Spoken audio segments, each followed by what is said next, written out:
नमस्कार दोस्तों, स्वागत है एक बार फिर से देश और दुनिया की तमाम बड़ी खबरों में। यदि आपने अभी तक चैनल को सब्सक्राइब नहीं किया है तो कृपया चैनल को लाल बटन दबाकर सब्सक्राइब करें और घंटी बटन भी दबा दें। ये पहली बड़ी खबर है, राहुल गांधी ने कर दिया बड़ा ऐलान। बोले मध्य प्रदेश और छत्तीसगढ़ में कांग्रेस की जीत तय, तेलंगाना और राजस्थान में जीत के बेहद करीब। दरअसल कांग्रेस नेता राहुल गांधी ने आगामी चुनावों को लेकर बड़े दावे कर दिए हैं। वहीं एक बार फिर उन्होंने भाजपा पर जमकर हमला बोला। राहुल गांधी ने कहा कि हमने कर्नाटक में एक बहुत ही महत्वपूर्ण सबक सीखा है और सबक यह है कि भाजपा ध्यान भटकाकर चुनाव जीतती है और हमें अपना पक्ष रखने की अनुमति नहीं देती है। उन्होंने कहा कि यही पैंतरा हमने कर्नाटक में अपनाया, हम उसी की तरह चुनाव लड़े और हमने उसे अपना पक्ष रखने का समय ही नहीं दिया। कांग्रेस नेता राहुल गांधी ने कहा कि आज आप जो देख रहे हैं बिदुड़ी और फिर अचानक ये निशिकांत दुबे, ये सब जाति जनगणना के विचार से ध्यान भटकाने की कोशिश करने के लिए भाजपा कर रही है। राहुल गांधी ने विपक्षी दलों के गठबंधन इंडिया पर भी बात की और कहा कि भारत के किसी भी व्यवसायी से पूछिए कि अगर वे किसी विपक्षी दल का समर्थन करते हैं तो उनका क्या होता है। उन्होंने कहा कि अब हम एक राजनीतिक दल से नहीं लड़ रहे बल्कि हम भारत के विचार की रक्षा करने के लिए लड़ रहे हैं और इसीलिए हमने अपना नाम इंडिया रखा है। राहुल गांधी ने कहा कि अभी हम शायद तेलंगाना में जीत रहे हैं, हम निश्चित रूप से मध्य प्रदेश और छत्तीसगढ़ में जीत रहे हैं, इसके अलावा हम राजस्थान में भी जीत के बहुत करीब हैं। उन्होंने कहा कि हमें लगता है कि हम जीतने में सक्षम होंगे।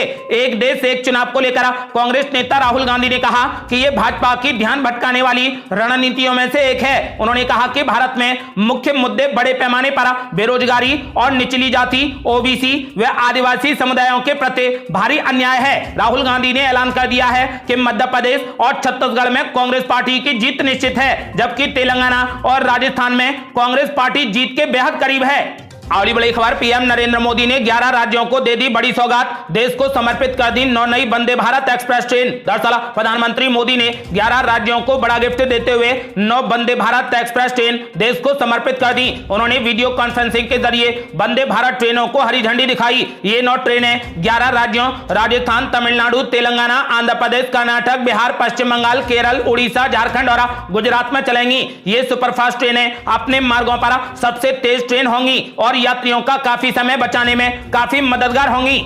अगली बड़ी खबर, चुनाव से ठीक पहले बीजेपी को लग रहे झटके पे झटके। अब ज्योतिरादित्य सिंधिया समर्थक एक और नेता ने कांग्रेस पार्टी में कर ली वापसी। दरअसल केंद्रीय मंत्री ज्योतिरादित्य सिंधिया के वफादार और प्रभावशाली नेता प्रमोद टंडन कांग्रेस पार्टी में फिर से शामिल हो गए। इससे चुनावी राज्य मध्य प्रदेश में ऐसे नेताओं की संख्या 6 हो गई है। इंदौर निवासी प्रमोद टंडन भारतीय जनता पार्टी की प्रदेश कार्य समिति के सदस्य थे और उन्होंने हाल ही में बीजेपी छोड़ दी है। आपको बता दें कि टंडन और बीजेपी से नाता तोड़ चुके 2 अन्य स्थानीय नेताओं रामकिशोर शुक्ला और दिनेश मल्हार को इंदौर में कांग्रेस के प्रदेश अध्यक्ष कमलनाथ की मौजूदगी में आयोजित कार्यक्रम के दौरान पार्टी में विधिवत शामिल किया गया है। आपको बता दें कि बीजेपी से मोह भंग होने पर कांग्रेस में लौटने वाले प्रमोद टंडन ज्योतिरादित्य सिंधिया और उनके दिवंगत पिता माधवराव सिंधिया के वफादार समर्थकों में गिने जाते थे। फिलहाल वो कांग्रेस पार्टी में शामिल हो गए हैं। अगली बड़ी खबर, रमेश बिदुड़ी मामले में लोकसभा अध्यक्ष ने दे दिए जांच के आदेश, एथिक्स कमेटी को भेजने की तैयारी। दरअसल लोकसभा में बीजेपी सांसद रमेश बिदुड़ी के बहुजन समाज पार्टी सांसद दानिश अली के खिलाफ अमर्यादित टिप्पणी के मामले में एक्शन की तैयारी शुरू हो गई है। सूत्रों ने बताया कि लोकसभा अध्यक्ष ओम बिरला ने इस संबंध में लोकसभा सचिवालय को विशेष निर्देश दिया है। सत्र के आखिरी दिन चंद्रयान 3 की सफलता पर चर्चा के दौरान जब यह विवाद हुआ उस समय के सारे एविडेंस कलेक्ट करने को कहा गया है। बिरला ने आदेश दिया है कि सदन की कार्यवाही के समय जब चंद्रयान 3 पर चर्चा शुरू हुई उस समय के सारे रिकॉर्ड कलेक्ट कर उनके सामने पेश किया जाए। इसमें वीडियो फुटेज, लोकसभा का रिकॉर्ड और सदन के अन्य सदस्यों द्वारा दिए गए पत्र को भी शामिल करने को कहा गया है। आपको बता दें कि अब इससे रमेश बिदुड़ी की मुश्किलें बढ़ सकती हैं। अगली बड़ी खबर, विवादित टिप्पणी के मामले में निलंबित हो सकते हैं रमेश बिदुड़ी, बेचारा संहिता, इन शब्दों को माना गया है असंसदीय। दरअसल भाजपा सांसद रमेश बिदुड़ी बेतुकी बयानबाजी से विपक्ष के निशाने पर हैं। उनके निलंबन के लिए विपक्षी दलों का दबाव बढ़ता जा रहा है। ऐसे में बिदुड़ी के निलंबन का खतरा बढ़ गया है। संविधान के अनुच्छेद 105(2) के तहत संसद में कही गई किसी भी बात को अदालत में चुनौती नहीं दी जा सकती है, लेकिन लोकसभा अध्यक्ष को असंसदीय भाषा का इस्तेमाल करने वाले सदस्य के खिलाफ कड़ी कार्रवाई करने का अधिकार है। स्पीकर नियम 373 के तहत किसी सदस्य को बुरे आचरण के लिए निलंबित करने का निर्देश दे सकते हैं। इस साल मानसून सत्र के दौरान विपक्ष के 4 सांसदों अधीर रंजन चौधरी, संजय सिंह, राघव चड्ढा और डेरेक ओब्रायन को निलंबित किया गया था और अब ऐसी भी संभावना है कि रमेश बिदुड़ी को भी निलंबित किया जाएगा।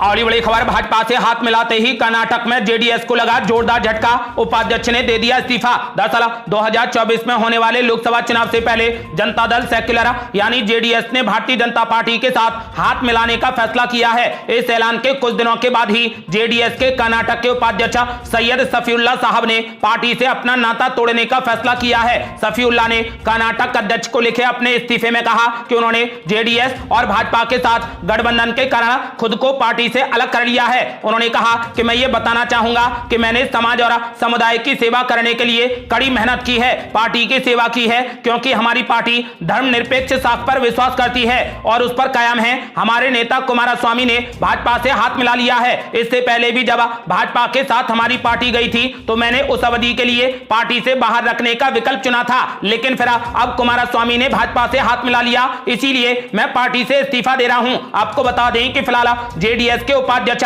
सैयद सफीउल्लाह साहब ने जेडीएस से इस्तीफा दे दिया है। और बड़ी खबर, चुनाव से पहले उमा भारती ने बढ़ा दी बीजेपी की मुश्किलें, कर डाली बड़ी डिमांड, कहा महिला आरक्षण में लागू हो ओबीसी कोटा। दरअसल मध्य प्रदेश की पूर्व मुख्यमंत्री और भाजपा की गद्दावर नेता उमा भारती एक बार फिर सुर्खियों में हैं। उमा भारती ने महिला आरक्षण बिल में ओबीसी महिलाओं के लिए आरक्षण लागू करने की मांग की है। उमा भारती ने इसे हिंदुत्व और आगामी चुनाव से जोड़कर पेश किया है। इस मांग के पीछे उन्होंने तर्क दिया है कि ऐसा करने से ओबीसी वर्ग हिंदुत्व से खुद को अलग थलग महसूस नहीं करेगा और आगामी में भाजपा के साथ जुड़ा रहेगा। गौरतलब है कि उमा भारती ने बीते दिनों महिला आरक्षण के विधेयक के मुद्दे पर बोलते हुए कहा था कि बिल में कैटेगरी के अनुसार भी उप कोटा रिजर्व होना चाहिए। उन्होंने मांग की है कि महिला आरक्षण में ओबीसी कोटा लागू किया जाए।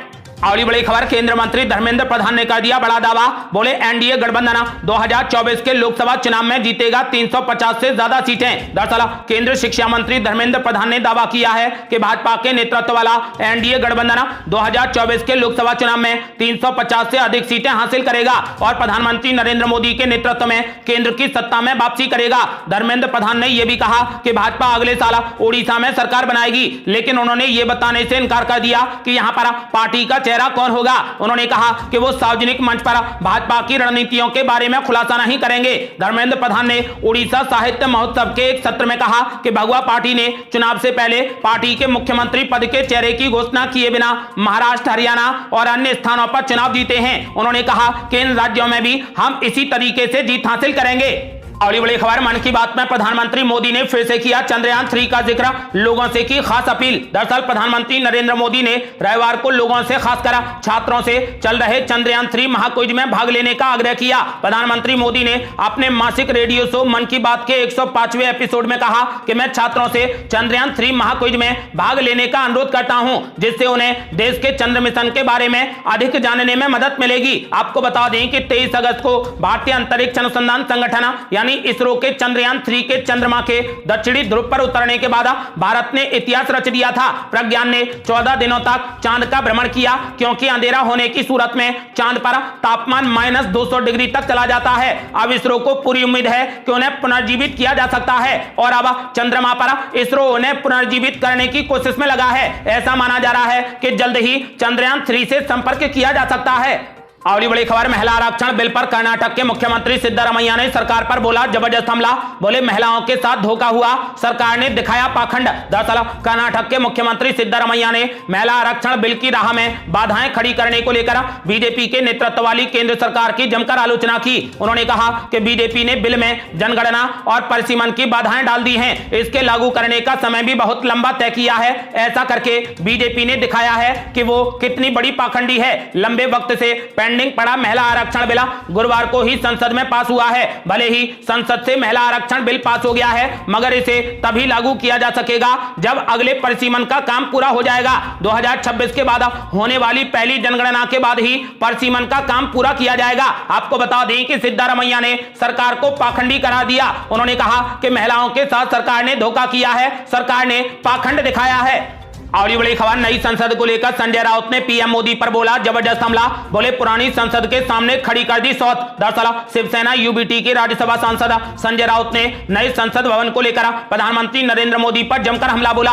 शिवसेना के मुखपत्र सामना में उन्होंने एक लेख के जरिए कहा कि पुराना संसद भवन दिल्ली में शान से खड़ा है और कम से कम 100 सालों तक इस इमारत को कुछ नहीं होता, लेकिन प्रधानमंत्री मोदी के मन में आया और इस ऐतिहासिक इमारत को ताला लगा दिया। नए संसद भवन के बारे में अपने अनुभव को शेयर करते हुए संजय राउत ने कहा कि जब मैं वहां पर पहुंचा तो दुविधा थी। नए संसद भवन में लोकसभा और राज्यसभा के लिए एक ही दरवाजा है। संजय राउत ने प्रधानमंत्री मोदी पर हमला करते हुए कहा कि पुराना संसद भवन व्यवस्थित है, लेकिन उन्होंने सामने एक सौत लाकर खड़ी कर दी है और सरकारी तिजोरी से 20,000 करोड़ रुपए लुटा दिए। संसद भवन एक प्रेरणादायक और तेजस्वी इमारत होती है। उन्होंने कहा कि ऐसी इमारतें जर्जर नहीं होती हैं, उन्हें अनुपयोगी घोषित करना यानी भारत माता को वृद्ध बताकर वृद्धा आश्रम में डाल देने जैसा है। और ये बड़ी खबर है, खालिस्तानी आतंकियों की खैर नहीं, भारत में एंट्री पर लगा बैन, ओसीआई कार्ड होगा रद्द। दरअसल खालिस्तानियों के खिलाफ भारत सरकार ने शिकंजा कसना शुरू कर दिया है। इसी क्रम में भारत सरकार ने संबंधित अधिकारियों को अमेरिका, ब्रिटेन, कनाडा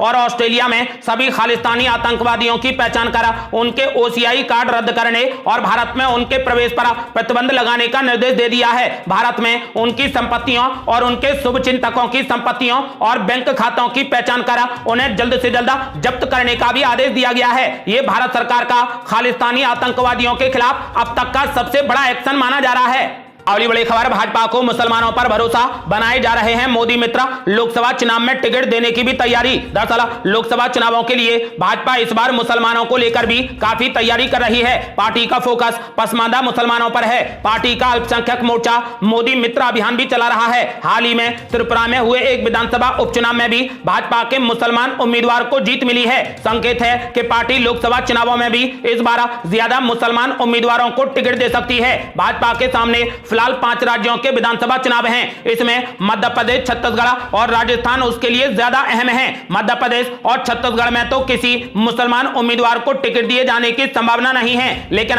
राजस्थान में वो कुछ मुसलमान उम्मीदवार उतार सकती है। सूत्रों के अनुसार पार्टी ने हाल ही में 40 मुस्लिम प्रभाव वाली सीटों का अध्ययन कराया है, जिसमें से 15 सीटों पर वो अच्छी स्थिति में मानी जा रही है। इनमें से 2 से 3 सीटों पर मुस्लिम उम्मीदवार उतारे जाने की चर्चा है। पार्टी ने पिछली बार एक मुसलमान उम्मीदवार खड़ा किया था जो कांग्रेस नेता सचिन पायलट के खिलाफ लड़ा था। आपको बता दें कि इस बार लोकसभा चुनाव में भी बीजेपी मुसलमान उम्मीदवारों को उतारने पर विचार कर रही है। और बड़ी खबर है, एनसीआर में 5,000 मकानों पर बुलडोजर चलाने की तैयारी, 20,000 से ज्यादा लोग हो जाएंगे बेघर। दरअसल एनसीआर में दिल्ली फरीदाबाद बॉर्डर के पास बसी अवैध कॉलोनियों में बने करीब 5,000 मकानों को तोड़े जाने की खबर से इनमें रहने वाले 20,000 से अधिक लोगों की भूख प्यास और नींद उड़ गई है। फरीदाबाद नगर निगम ने यमुना की तलहटी में बसी बसंतपुर, अटल चौक, नूर चौक, शिव इनक्लेव पार्ट 2 और 3 और अजय नगर आदि कॉलोनियों पर बुलडोजर चलाने की तैयारी कर ली है। इनमें रहने वाले लोगों को नोटिस के जरिए